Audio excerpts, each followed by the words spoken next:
Cek. Assalamualaikum warahmatullahi wabarakatuh. Berjumpa lagi dengan channel Mas Asken Official. Saya kali ini akan mereaksi sebuah video ya yang menurut saya ini bagus sekali ya teman-teman. Oke, kita langsung saja. Nah, videonya ini dari channel Our Life. Oh, Our Life Muslim. Oh, oke. Langsung saja. Assalamualaikum warahmatullahi wabarakatuh. Alhamdulillah. Waalaikumsalam warahmatullahi wabarakatuh. Kaum muslimin yang dirahmati Allah Subhanahu wa taala. Kita kembali membahas si Gondrong, si Miftah Habibur Rahman. Ini tentang Miftah Maulana Habibur Rahman namanya ya. Seorang Kami mendapatkan satu buah video Gus Miftah. di mana di dalam video tersebut ada orang yang menanggapi statement si Gondrong, si Miftah, menanggapi ceramahnya si Miftah ketika di Lampung kemarin. Ya, cukup lama ya, tapi masih terus menjadi pembahasan. Dan ini yang memberikan tanggapan adalah orang PKS. Ya, menanggapi ceramah si Gondrong di Lampung kemarin, yang si Gondrong mengatakan bahwa dakwah yang menyenangkan itu adalah dakwahnya NU. Sementara dakwah yang menakut-nakuti itu adalah dakwahnya Wahabi. Dan Wahabi di Indonesia ini identik dengan PKS. Ya. Tapi sebelum menyimak videonya, kaum muslimin, kami disclaimer dulu. Kami tegaskan, kami di sini bukanlah orang PKS. Ya. Saya juga bukan orang partai. Simpatisan PKS. Bukan orang kami PKS. Hanya ingin mematahkan logika si Miftah yang memainkan isu-isu Wahabi. Terkhusus dalam hal ini ada kaitan dengan PKS. Ya, karena memang yang dituduh oleh si Miftah ketika di Lampung kemarin sebagai Wahabi itu adalah orang PKS. Ya.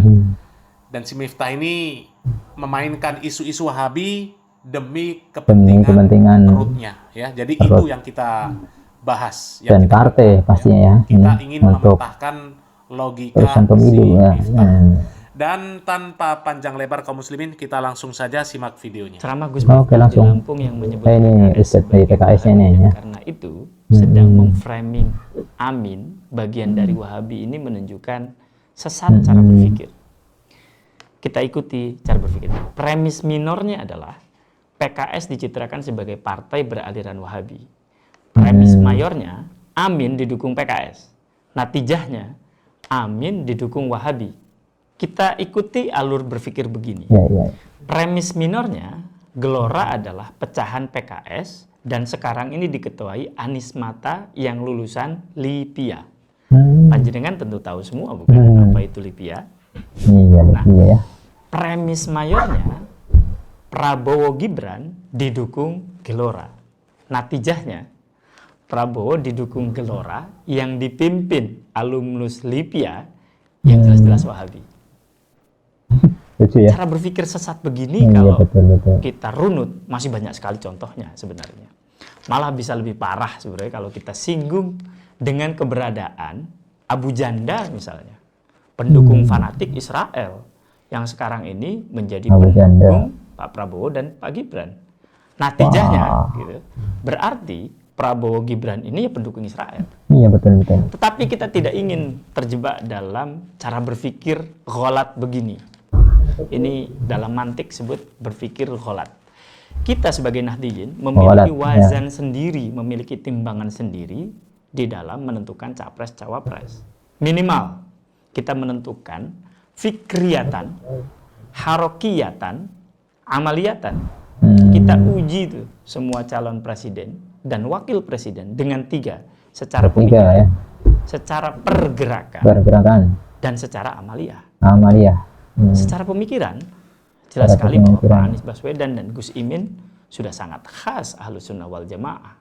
Ya, betul. Simak misalnya tulisan Pak Anies berjudul meluruskan jalan menghadirkan keadilan. Sangat asy'ariyah sekali, menggabungkan antara ikhtiar dengan doa. Sekarang saya ingin secara praktis. Silakan panjenengan semua cek ke akun YouTube NU seperti TV NU dan ketik di sana siapa capres cawapres yang sekarang ini maju dan lebih sering tampil di TV NU dan memberikan substansi, bukan hanya berkunjung. Artinya, bila bicara substansi, berarti pemikirannya sudah sangat selaras dengan NU. Pak Anies sangat sering sekali tampil di TV NU. Gus Imin, nah kalau terkait Gus Imin saya kira sudah tidak perlu lagi dijelaskan keaswajaannya. Bahkan beliau itu sudah aswaja, sudah SNU sebelum lahir. Gitu. Kedua, secara pergerakan rekam jejak. Pak Anies di Jakarta telah berkontribusi kepada NU secara konkret. Berbagai kegiatan di Jakarta melibatkan NU, mulai dari pembangunan seperti di Transjakarta sampai kepada pemberian vaksin ketika COVID.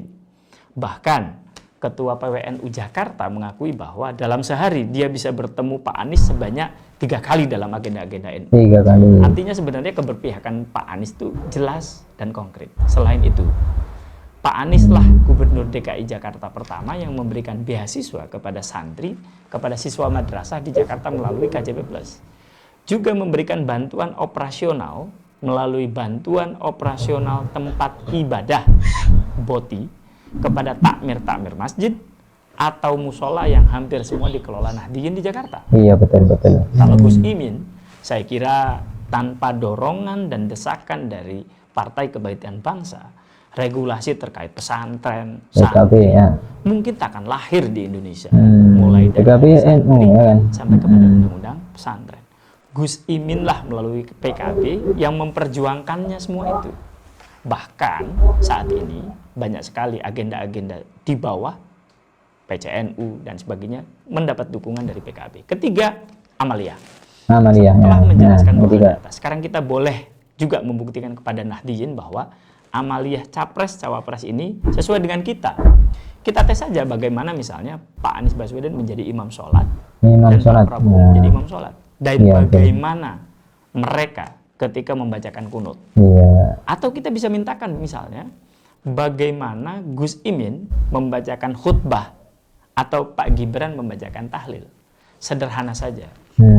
Bagaimana mungkin kita menyerahkan urusan-urusan Nahdliyin, urusan-urusan santri kepada calon pemimpin yang jelas-jelas tak memiliki kesamaan dengan kita sebagai Nahdliyin, sebagai santri, tidak memiliki rekam jejak. Ini yang berbicara orang PKS-nya nih. Yang akan kita pilih itu adalah presiden dan wakil presiden. Dalam hal ini adalah Pak Anies Baswedan dan Gus Muhaimin Iskandar, atau Pak Prabowo Subianto dan Pak Gibran. Bukan orang-orang yang mendukungnya.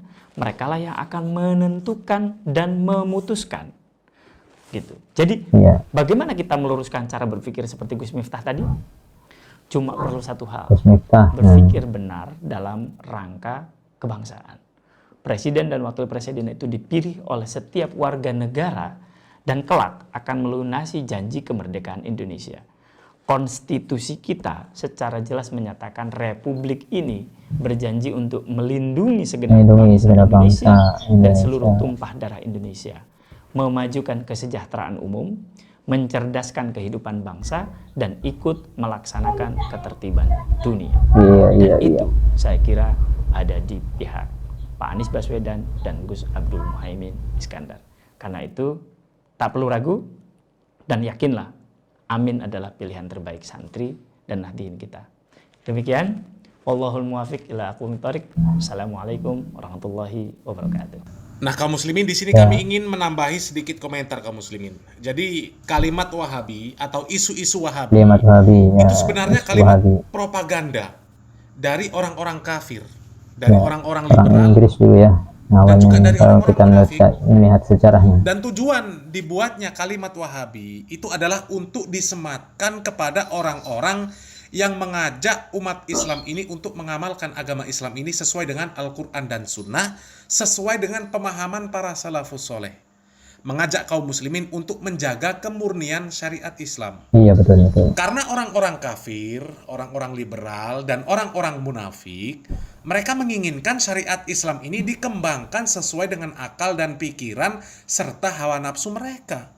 Dan tujuannya jelas, supaya umat Islam ini perlahan tapi pasti meninggalkan ajaran agama Islam yang diajarkan oleh Nabi Muhammad SAW dan para sahabat, diganti dengan ajaran-ajaran yang lahir dari akal dan hawa nafsu mereka.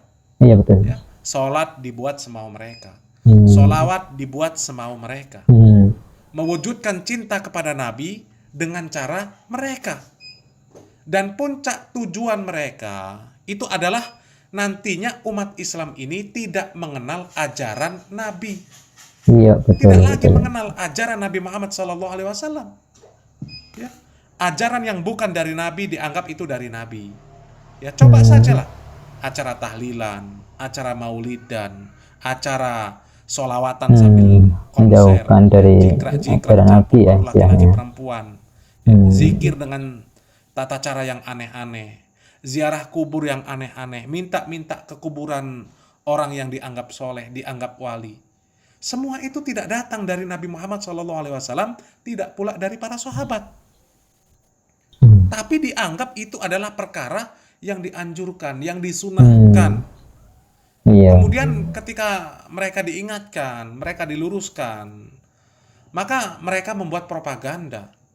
Ya, disebutlah oleh mereka Wahabi ini melarang baca Wahabi. tahlil. Iya. Wahabi melarang kaum muslimin cinta kepada Nabi. Wahabi melarang sholawat. Wahabi melarang zikir. Wahabi melarang ziarah kubur. Itu semua propaganda. Propaganda ya. Orang-orang kafir, orang-orang munafik, dan orang-orang liberal.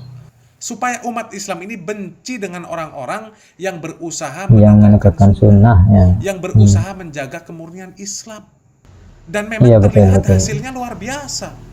Propaganda Luar biasa. yang mereka buat itu hasilnya luar biasa. Sebagian kaum muslimin termakan dengan isu-isu yang seperti itu. Iya betul Sampai betul. ada yang takut, ada yang benci, naudzubillah min dzalik ya. Benci, takut dengan orang-orang yang disebut Wahabi. Padahal mereka adalah orang-orang yang berusaha untuk mengajarkan kepada kaum muslimin Al-Quran dan Sunnah dengan pemahaman para salafus soleh, yang mengajak kaum muslimin untuk mengamalkan agama Islam ini sesuai dengan ajaran Nabi Muhammad SAW. Iya betul. Jadi Wahabi itu tidak seperti yang mereka pikirkan, seperti apa yang mereka pikir dari hasil provokasi dan propaganda dari orang-orang kafir, orang-orang liberal, orang-orang munafik itu, ya. Orang liberal yang Kemudian isu-isu terutama Wahabi ya, ini ya orang liberal. dimanfaatkanlah oleh si Miftah untuk kepentingan perutnya, menuduh orang-orang yang tidak dia sukai sebagai Wahabi, terkhusus masalah pilpres ini. Kan si Kampanye Miftah ya. ini jadi tim ses salah satu capres, cawapres. Bahkan saya pernah dengar Jadi isu Wahabi ini dia Miftah pakai ini dapat untuk duit menjauhkan dari umat Islam dari pasangan capres calonnya dan cawapres yang lain, sekitar khususnya berapa miliar gitu ya. Anies dan Muhaimin. Ini kan cara licik si Miftah, ya. Padahal secara fakta sudah disebutkan tadi, mana ada PKS itu Wahabi, mana ada pendukung Pak Anies itu disebut para Wahabi, ya. Jelas-jelas di sana isinya orang-orang NU semua. Iya. Ya. Malah di kubunya si Miftah itu tempat kumpulnya orang-orang yang Orang-orang munafik ya, orang liberal ya. Ya tahu sendirilah siapa dan bagaimana Abu Janda kan. Kalau teman-teman pengen lihat orang munafik ya lihat ke kubunya Gus untuk Miftah memuaskan ya. perutnya. Dan memang betul ya, kalau dikatakan kalau si Miftah ini disebut orang munafik dan nggak pantas disebut ustadz, nggak pantas disebut kiai, atau disebut pendakwah, nggak pantas. Ya, betul. Karena sudah jelas sifat si Pantasnya beliau itu jadi politikus saja ya, politikus bukan pendakwah. Mudah-mudahan simpatisan si Miftah ini segera sadar. Salam waras, salam akal sehat. Oke. Barakallahu fikum. Wassalamualaikum warahmatullahi wabarakatuh. Waalaikumsalam warahmatullahi wabarakatuh. Oke, gitu dulu ya reaksi video dari saya guys, semoga bermanfaat. Silahkan tulis pendapat kalian di kolom komentar mengenai statement yang dibuat oleh Gus Miftah tersebut guys.